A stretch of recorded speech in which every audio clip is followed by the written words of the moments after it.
Lucas capítulo 12. Visto que milhares de pessoas se aglomeraram a ponto de se atropelarem umas nas outras, Jesus começou a dizer, antes de tudo, aos seus discípulos: Cuidado com o fermento dos fariseus, que é a hipocrisia. Não há nada encoberto que não venha a ser revelado, nem oculto que não venha a ser desconhecido. Porque tudo o que vocês disserem às escuras será ouvido em plena luz, e o que disseram ao pé do ouvido, no interior da casa, será proclamado dos telhados. Digo a vocês, meus amigos, não temam os que matam o corpo, e depois disso nada mais podem fazer. Eu, porém, vou mostrar a quem vocês devem temer. Temam aquele que, depois de matar, tem poder para lançar no inferno. Sim, digo que a esse vocês devem temer. Não se vendem 5 pardais por 2 moedinhas? Entretanto, Deus não se esquece de nenhum deles. Até os cabelos da cabeça de vocês estão todos contados. Não temam, vocês valem bem mais do que muitos pardais. Digo mais a vocês: todo aquele que me confessar diante dos outros, também o Filho do Homem o confessará diante dos anjos de Deus. Mas o que me negar diante de pessoas, será negado diante dos anjos de Deus. Todo aquele que disser uma palavra contra o Filho do Homem, isso lhe será perdoado. Mas para o que blasfemar contra o Espírito Santo, não haverá perdão. Quando levarem vocês às sinagogas ou à presença de governadores e autoridades, não se preocupe quanto à maneira como irão responder, nem quanto às coisas que tiverem de falar, porque o Espírito Santo lhes ensinará, naquela mesma hora, as coisas que vocês devem dizer. Nesse ponto, um homem que estava no meio da multidão disse a Jesus: Mestre, diga a meu irmão que reparta comigo a herança. Mas Jesus lhe respondeu: Homem, quem me nomeou juiz ou repartidor entre vocês? Então lhes recomendou: Tenham cuidado e não se deixem dominar por qualquer tipo de avareza, porque a vida de uma pessoa não consiste na abundância dos bens que ela tem. E Jesus lhes contou ainda uma parábola, dizendo: O campo de um homem rico produziu com abundância. Então ele começou a pensar: Que farei, pois? Não tenho onde armazenar a minha colheita. Até que disse: Já sei, destruirei os meus celeiros, construirei outros maiores, e aí armazenarei todo o meu produto e todos os meus bens. Então direi à minha alma: Você tem em depósito muitos bens para muitos anos.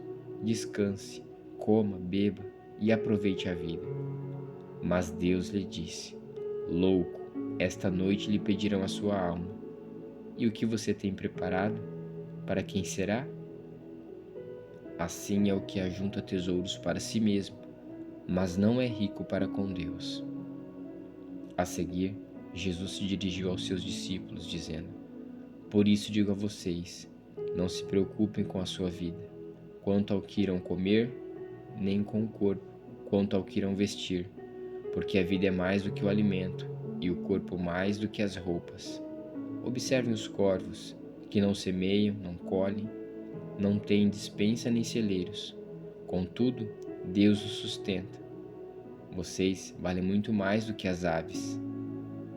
Quem de vocês, por mais que se preocupe, pode acrescentar um côvado ao curso de sua vida? Portanto, se não podem fazer nada quanto às coisas mínimas, por que se preocupam com as outras? Observem como crescem os lírios, eles não trabalham nem fiam. Eu, porém, afirmo a vocês que nem Salomão, em toda a sua glória, se vestiu como qualquer deles. Ora, se Deus veste assim a erva que hoje está no campo e amanhã é lançada no forno, muito mais fará por vocês, homens de pequena fé.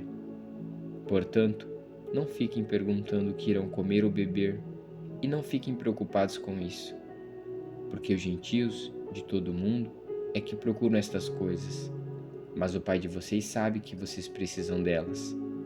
Busquem antes de tudo o seu reino, e estas coisas lhes serão acrescentadas.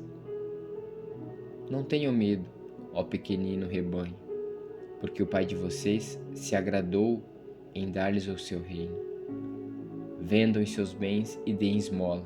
Façam para vocês mesmos bolsas que não desgastem, tesouro inegostável nos céus, onde o ladrão não chega, nem a traça corrói. Porque onde estiver o tesouro de vocês, aí estará também o seu coração. Estejam preparados com o corpo cingido e as lamparinas acesas. Façam como os homens que esperam pelo seu Senhor.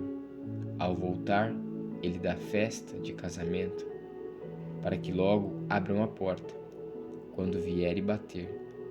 Bem-aventurados aqueles servos a quem o Senhor, quando vier, encontrar vigilantes. Em verdade lhes digo que ele há de cingir-se, dar-lhes lugar à mesa, e aproximando-se os servirá. Quer ele venha à meia-noite ou de madrugada, bem-aventurados serão eles, se os encontrarem vigilantes. Porém, considerem isto: se o pai de família soubesse a que hora viria o ladrão, não deixaria que a sua casa fosse arrombada. Estejam também vocês preparados, porque o Filho do Homem virá a hora em que vocês menos esperam. Então Pedro perguntou: Senhor, esta parábola é só para nós ou também para todos? O Senhor respondeu: Quem é, pois, o mordomo fiel e prudente, a quem o Senhor deixará encarregado dos demais servos da casa, para lhes dar o sustento no devido tempo? Bem-aventurado aquele servo, a quem seu Senhor, quando vier, achar fazendo assim. Em verdade lhes digo que lhe confiará todos os seus bens. Mas o que acontecerá se aquele servo disser consigo mesmo: Meu senhor demora para vir, e a começar a espancar os empregados e as empregadas, a comer e beber e embriagar-se? Virá o senhor daquele servo em dia em que não o espera e em hora que não sabe, e irá aplicar-lhe um castigo severo, condenando-o com os infiéis. Aquele servo que conheceu a vontade de seu senhor e não se aprontou, nem fez segundo a sua vontade, será punido com muitos açoites. Aquele, porém, que não soube a vontade do seu senhor e fez coisas dignas de reprovação, levará poucos açoites. Mas aquele a quem muito foi dado, muito lhe será exigido, e aquele a quem muito se confia, muito mais lhe pedirão. Eu vim lançar fogo sobre a terra, e bem que eu gostaria que já estivesse aceso. Mas existe um batismo pelo qual tenho de passar, e como me angustio até que o mesmo se cumpra. Vocês pensam que vim para dar paz à terra? Eu afirmo a vocês que não. Pelo contrário, vim para trazer divisão. Porque daqui em diante estarão 5 divididos numa casa, 3 contra 2 e 2 contra 3. Estarão divididos, pai contra filho, filho contra pai, mãe contra filha, filha contra mãe, sogra contra nora e nora contra sogra. Jesus disse ainda às multidões: Quando vocês veem uma nuvem subindo ao oeste, logo dizem que vai chover, e assim acontece. E quando notam que sopra o vento sul, dizem que fará calor, e assim acontece. Hipócritas, vocês sabem interpretar a aparência da terra e do céu, mas não sabem discernir esta época? E por que não julgam também por vocês mesmos o que é justo? Quando você for com seu adversário ao magistrado, faça o possível para chegar a um acordo com ele enquanto vocês estão a caminho, para não acontecer que ele arraste você ao juiz. O juiz entregue você ao oficial de justiça, e o oficial de justiça ponha você na prisão. Digo-lhe que você não sairá dali enquanto não pagar o último centavo.